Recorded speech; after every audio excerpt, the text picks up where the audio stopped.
Hey guys, it's Jamie Scrimger here, second wife, stepmom of 3, and mom of 1. And you're listening to my podcast, where we talk about all things motherhood, stepmotherhood, and living a kick-ass life. If you're ready for raw and real conversations and are striving to live your very best life, then you are in the right place. Every week, I'll provide you with tips and strategies and mindset shifts to inspire you to live your own version of a kick-ass life, while bringing you along as I create my own. All right. Hey guys. So for my very first podcast, I want to start at the beginning. And I thought I would bring my husband on for that, so we could talk about the first year of our marriage and what that was really like. So welcome, Darren. I'm literally sitting across from him in the office right now, and he's like, what the heck did I get myself into? Are you excited to be here? Very excited to be here. All right. Okay. So, before we get in, I just want to do a little thank you to Darren and just say thank you. You really do support me on these crazy little ventures that I find myself on. Did you ever feel like you would be married to someone who like shares their entire life with the internet? Nope. How do you feel about it? I have mixed feelings about it. I'm, as you know, private with a lot of things. So I find it difficult opening up sometimes in front of a lot of people that I don't know. And when people come up to me and say, oh, I heard you were doing this or saw you doing this, and I don't realize, how did they see that? Yeah, because they saw it on Instagram. Yeah. Yeah. It's new to me. Yeah. And you know what? I feel uncomfortable too, because sometimes I put stuff out on the internet and I'm like, I don't think about people actually that I know seeing it. And then when I go out, downtown and someone says something to me, it is a little bit uncomfortable, but thank you for being so supportive. You're welcome. Yeah, let's get started. So the first thing that we really want to talk about is the honeymoon stage of our marriage. And when I say that, I mean there really was no honeymoon stage. I was a 26-year-old bachelorette, living life on my own. Accidentally fell in love with this guy with 3 kids and an ex-wife, and picked up my life and moved here. And I don't think I really realized I know I didn't realize how hard it was actually going to be. So like, when you look back on the first year of our marriage, what do you think? Well, I don't think anyone realizes how hard it's going to be, because you're in that starting to date phase and you want to see each other all the time, and you're going out for dinner and doing the dating thing. But then on the flip side of that, getting involved with a guy with 3 kids, you have to meet the kids eventually. And that is a whole new element to the dating thing. So at the beginning, you don't really realize it as you're dating, or I didn't. But I think once you met the children and we started to do things together, it became more and more something foreign to you. Yeah, like it was really foreign to me. So guys, just to be clear, I never even really babysat. So I didn't have a lot of experience with kids and caring for kids and that. So when I moved from the city in London all the way to, we're just outside of Stratford, and we really live in a very, we have a wheat field for a backyard. Small community. Yeah, a very small community. So it was a huge, huge change. So, all right, so let's talk about after the wedding. So we get married. All the hype and the excitement around the wedding and all of that is over, and we are into real life. So when you think about the most stressful thing of our first year of marriage, what do you think about? I think the summer was wonderful. We got married in June. We had a great summer. You were getting to know the kids more and more all the time. And then it was your first back to school in September. And I think that's where the stresses started, when you were commuting, working all day, and you would come home and you've had a long day as it is. And then you come home and you're not used to kids' shoes at the door, preparing a meal, going off to a sport, doing homework. All of this was totally new to you. So I think that is where changes started, was back to school in the fall. And of course, the kids were young at that age, so they needed a lot more attention. They're at this age now, they're a lot more independent. Yeah. And, I was used to going to work and then coming home and literally going to a yoga class, getting in bed with a book, having a little sip of wine. And then all of a sudden it was like, the end of the day was not the end of the day. It was like just the freaking beginning. So we always laugh about the shoes because, well, now we laugh about the shoes. For a long time, we did not laugh about the shoes. Like I would say the shoes were one of the biggest stressors in that first year of marriage. And when I say the shoes, guys, I mean, you know, when you walk into the house and there's kids' shoes everywhere in the mudroom, that's what I'm talking about. Like I literally would want to lose my mind of all the kids' stuff everywhere. And, you know, in my mind, having absolutely no experience with kids, I really felt like, why did they not just put their shoes away? Like, why is it that hard to put their shoes away? And I literally thought it was only these kids who couldn't put their shoes away. And it was a huge stressor because, you know, I would come home and that would kind of set me off and just kind of put me in a stressed out mood. And, you know, you always talk about how you felt like before I came home, you were like running around trying to tidy things up because. Oh yeah. When you were making that commute for the first year, I would come home, get the kids organized, start dinner. Usually you would instruct me on what we were doing, but I would usually start dinner and then the crock pot would start dinner. Like, I would get stressed because I'd look and see the shoes and I can just picture you coming in the door with your laptop and your purse and your bag and your jacket and tripping over shoes. And all of a sudden the mood just changes from this fun time, how was school, to what is all this mess? We need to get this done. We need to get that done. So me being the wonderful husband I am, I would straighten out the shoes often, get them away from the door, move to the side, bags hung up, in jackets in the closet, and hope that when you came in, there wasn't something that had been moved because kids go in and out all the time and that you would be in a good mood for that night. Yeah. And you know what?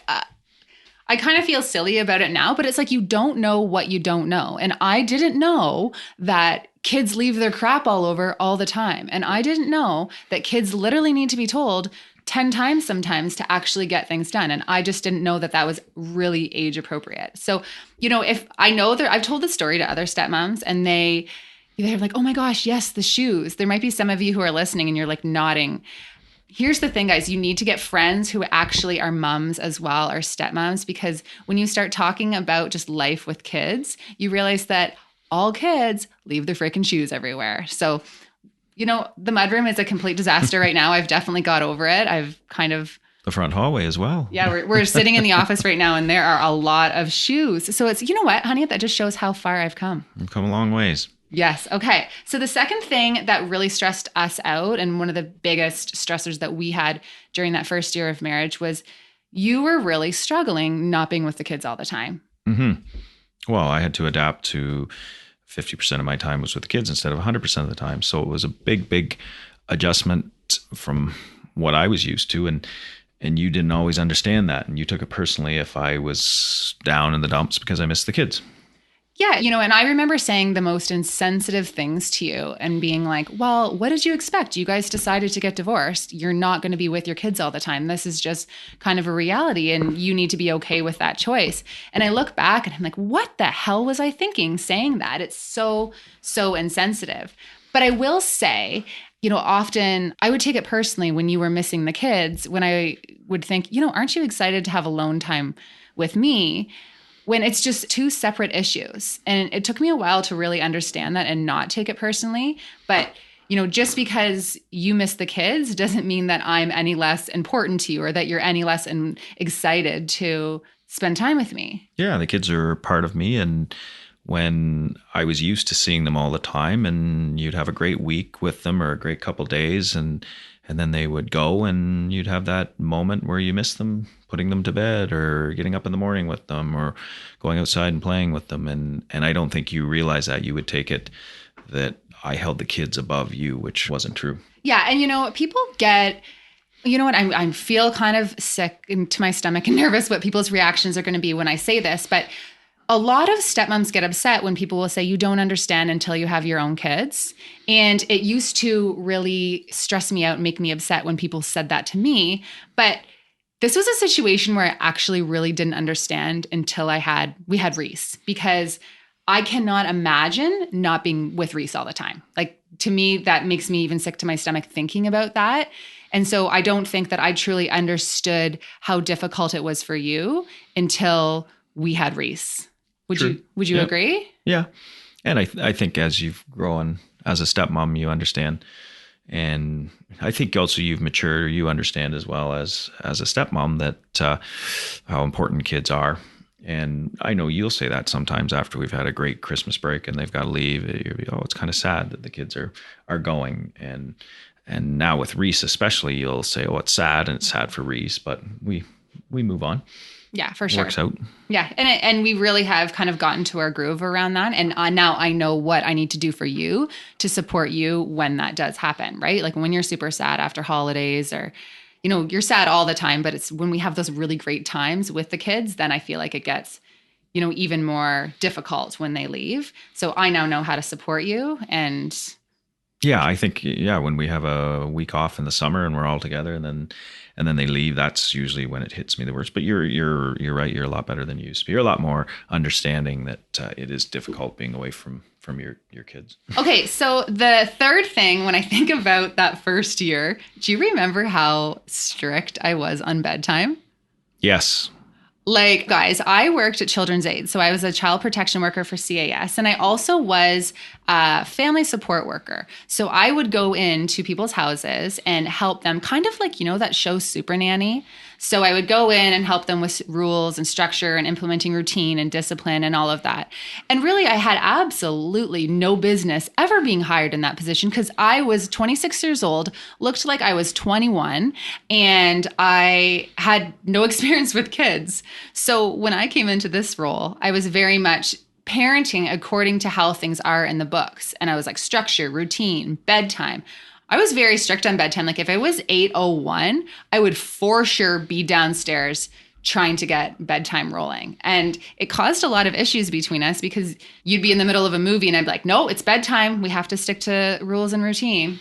Yeah, it was really difficult, because we do have a structure. We always did have a structure, but you also had to be flexible at times. And I don't think you understood the flexibility. Or maybe I had a week where I really missed the kids and we were all sitting watching a great movie and there's half an hour left, and you come down and say, oh, it's time for bed. We've got to stick to bedtime.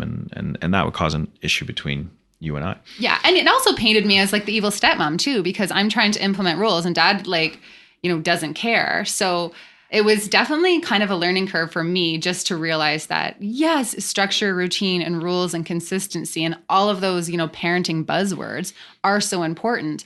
But real life happens. And, if there's 15 minutes left in a movie and it's past bedtime, that's okay. The kids will be okay. Yeah. If you're letting them stay up late every night, but we weren't doing that. I think that's what I would try to explain to you is, so I would be tucking the kids in and having a moment with my son or my daughter and reading a book or talking about their day or telling them about my day or future plans. And you're keeping the kids up later than their bedtime. They're going to be tired tomorrow. And I'd say, no, we're having a special moment. We're winding down. This is wonderful that I'm getting to spend this time. And so I think you've come a long way, and you understand some nights tuck-ins could take 45 minutes by the time I say goodnight to all of them. Yeah, like Reese's bedtime routine right now is pretty much a gong show. So yeah, I definitely, life happens. And I think sometimes as stepmoms, we get so caught up in that structure and routine, especially childless stepmoms who don't necessarily have that experience when it comes to parenting. But the problem is, I would really want Darren to put the kids to bed so he could come hang out with me. But then if I was all pissed off about bedtime, it really wasn't all that enjoyable of time together, right? Like you'd come into the bedroom and I'd be pissed and you'd be annoyed at me because I was being such a stickler on bedtime. So, we're talking about bedtime as an example, but there was a lot of areas that I was pretty strict on. And I just thought that that's how you were supposed to raise kids. And we really did have to kind of come to an agreement. I think one of the things that you realized is kids will be kids, and they're not going to go to bed exactly at the right time every time. They get sidetracked. It goes back to the shoes. They forget to take their shoes and put them to the side. Even when you were trying to save us money on hydro, well, let's turn the lights out. Hey, I did save us money on hydro.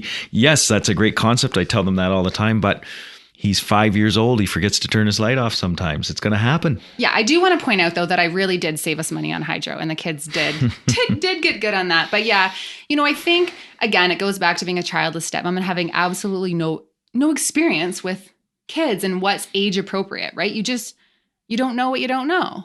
That's right. And you learn. It's a learning experience. Yeah. And you know Still what? is. Yeah, it Just for totally me. is. Yeah. Now we're in the teenager years and we're trying to navigate our way through that.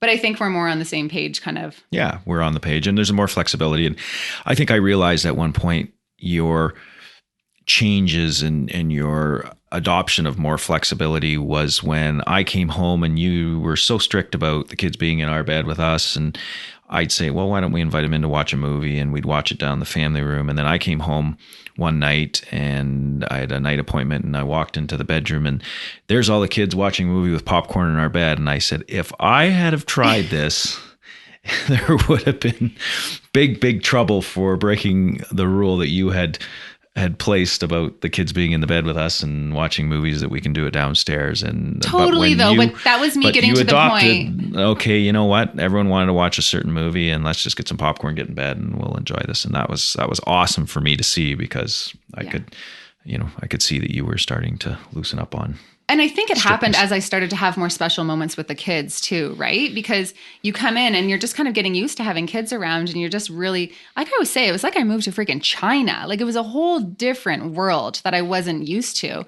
And then as time went on and we started to develop those relationships and I started to get closer with the kids and we'd made more memories, together as a family, it became more focused on that and less focused on how I thought I should be as a parent or a step parent. Oh yeah, everybody goes in with great intentions that there are going to be rules, there's going to be how the kids will act, and they're kids. You just can't, they're not robots, they're not programmed a certain way. Each one has their own unique personality. So I think you learn that as you got to know the kids, that they all have their own certain personalities. So all right, so I guess the moral of the story is I have come a long way.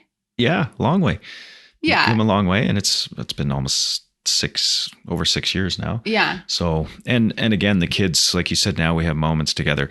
When you first move in as a stepmom, you're not going to have a movie night in bed because the kids are new to you. It's just one of those things that, you're going to grow with, and it's going to happen as you make your moments. And now you've been around for 6 years, so you have those moments. If I'm not around, you guys do fun things and certain things, and you have your own traditions. When I'm not here, we have our traditions as a family. So it's changed. It's changed as you've been here longer and made your moments with the kids. And you were good at first at letting them happen and not pushing it. And that's, I think, one of the big things is the kids came to you. You'd offer up things, but if they didn't want it, you were okay with it. Totally. And you know what, that leads to a question someone on Instagram asked, because I said we were doing this podcast and I asked if anyone had any questions. And she asked if I tried to jump in and be the mom right away, take on that mom role right away. And I would say no. I took a back seat. I definitely was vocal with you about kind of how we were going to run the house and, structure and rules behind the scenes and stuff. But I've never ever tried to be the mom. Yeah. And I've got a good point to that. And you didn't try to be the mom, which you took your time to get to know the kids, and before you came in like this whirlwind and take over the house. But it's kind of funny now that we can look at it, is because the kids would do something that you didn't like or didn't agree with, and then you'd come to me and it was almost like I had another kid tattletaling. And it was, and I get it. I understand it. You don't want to go, you're not their mother, and you didn't want to come in and start pushing that. But what happened is that, you'd come and say something to me and then I'd have to relay it to the kids. And I think now you're more comfortable saying your piece of mind versus before it would be. Totally. And that would cause stress for you, because I would be at home with the kids after school and then you'd come in the door and I'd be like telling you everything that's going on that day. And you felt really bombarded. Like it wasn't a nice atmosphere to come home to. Yeah, because I'm trying to tell you what's going on and you need to deal with this, because I didn't want to deal with it because I wasn't a mom. But it did take us a while to get into our groove. Yeah. I don't find that as much. You're right. I would come home from not being around and you'd be, well, this wasn't done or that wasn't done, or they didn't call when they got there. And I'd be, okay, well, we need to talk to them. And when are you going to talk to them? And I went, well, I just got home. You're like, I got to pee. Whereas now you normally will deal with some of that stuff. I'll come home and you'll let me know what happened, but you'll say, I already dealt with it. It's fine. And that's, taken some time to happen over the last few years.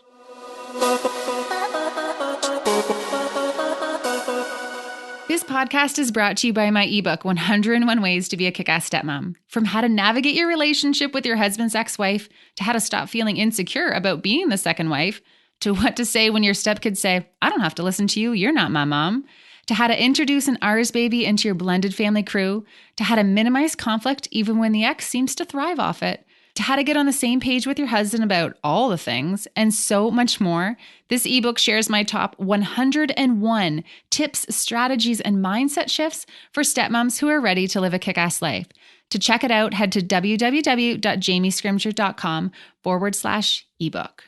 Okay, so another question that came in on Instagram is, what would your advice be to stepmoms or, even just couples in their first year of step family life? Because like we said, there is no honeymoon stage. I'm still waiting. Like, are we going to have a honeymoon stage, you think?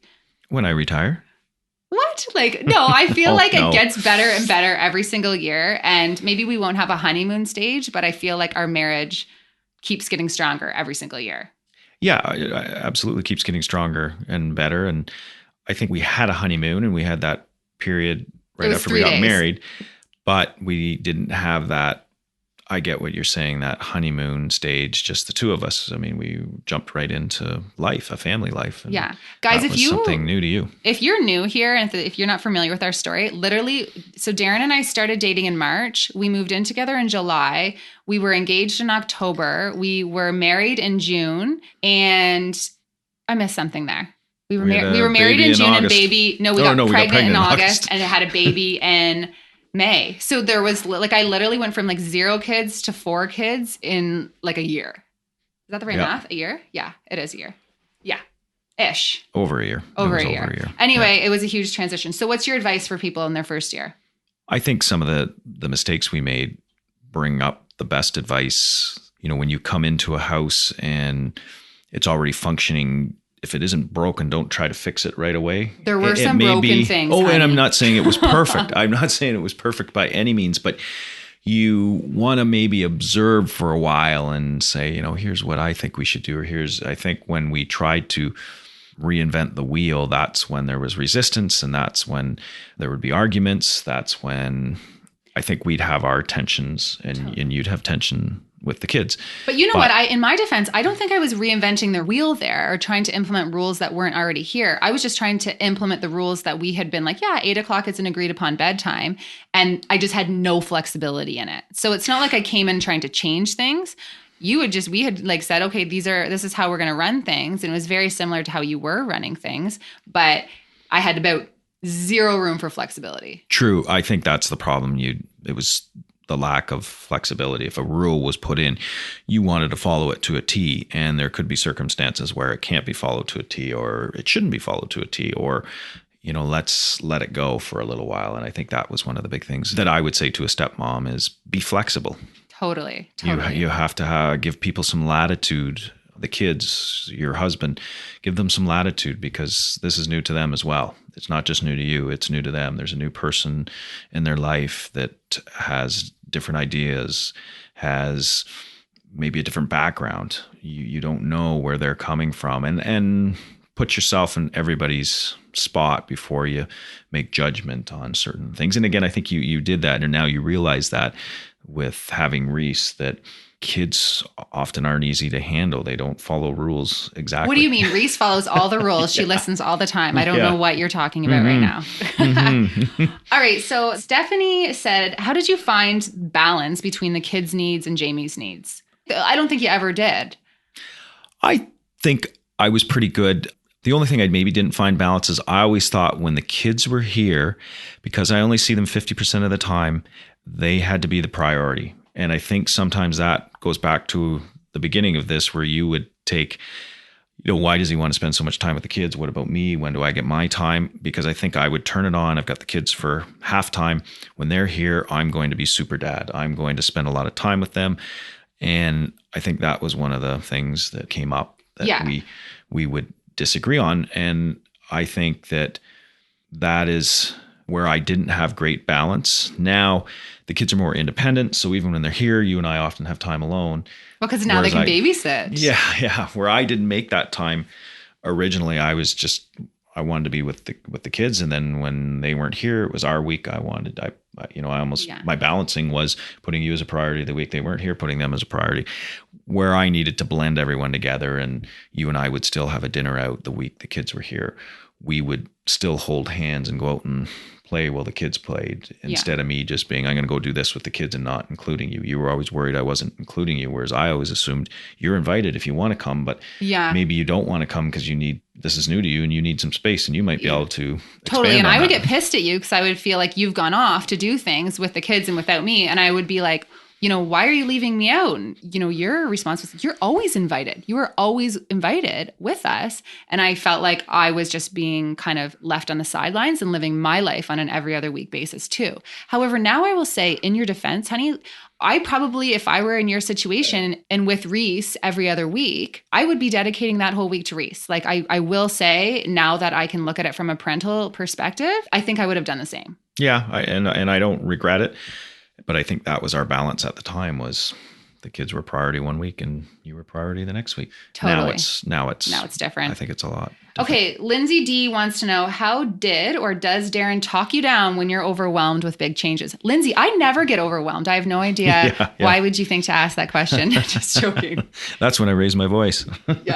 No, you were very good. You will see that I'm getting overwhelmed because I can get overwhelmed easily. And you'll be like, okay, I'm going to take the kids for ice cream. Or you were very observant of where I'm at, I will say. That's something that you're very good at. Yeah, I think I've always, when I see that you need alone time or you're overwhelmed, I'll address it right away. I'll try to diffuse the situation, whether it is, like you said, taking the kids for ice cream, or, you know what, we're going to go snowmobiling in the winter and it'll give you some time on your own. Totally. And you did say, like, so when I first moved in, you suggested we make the room at the very end of the hall my office. That was my space so that I could have a place to go. And I remember thinking, that's really weird. Why do you want me to have my own room, my own separate room, like so you can get rid of me?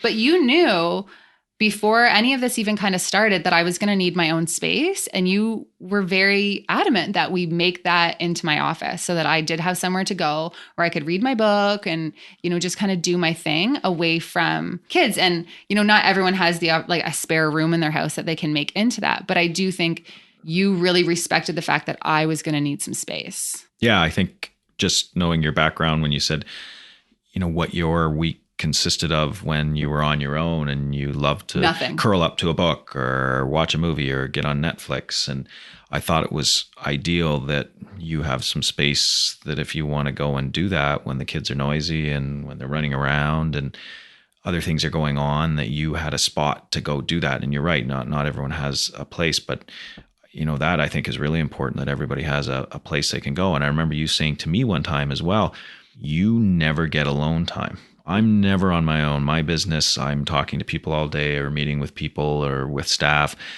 I am with people all day. Then I come home and I used to be on with the kids. And if the kids weren't here, I would be with you. But I never had time where I would just be able to sit for half a day and be on my own. I was always with someone. And you said that to me one time. So I think it's important that everyone's aware that some people need their time or their space, and you're good at that now too. Sometimes I'll say, I just need to go do this and I'm going to do it on my own, and you'll be, okay, that's fine. I'll take Reese or I'll take the kids. And I'll be like, see ya.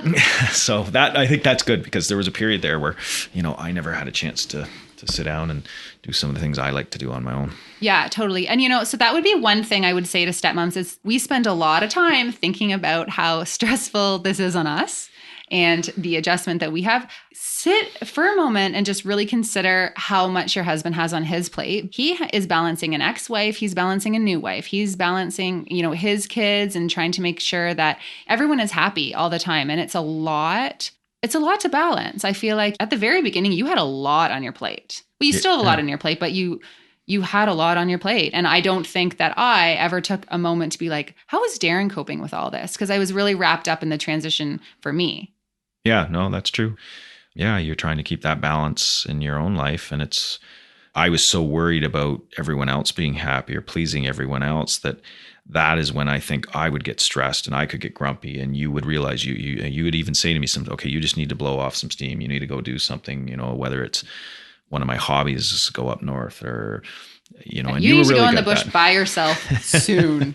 All right. So we're going to wrap this up. But the last question that someone asked on Instagram, and I didn't get her name because I was writing it down in a hurry because we were trying to get this done. But did you ever want to give up? And I think that question is to me, like, did I ever want to kind of give up because things were so tough? And I'm not going to lie, I thought about it. There was times where I was like, man, I did not know how freaking complicated this was going to be or how stressful it was going to be. And this whole blog and the platform and the podcast, everything that I do now started because I would get so overwhelmed that my hands would literally shake and I would be very caught up in all of the extra stressors. So did I ever, consider leaving? Yeah, like the thought did cross my mind to just get in my car and not leave a note.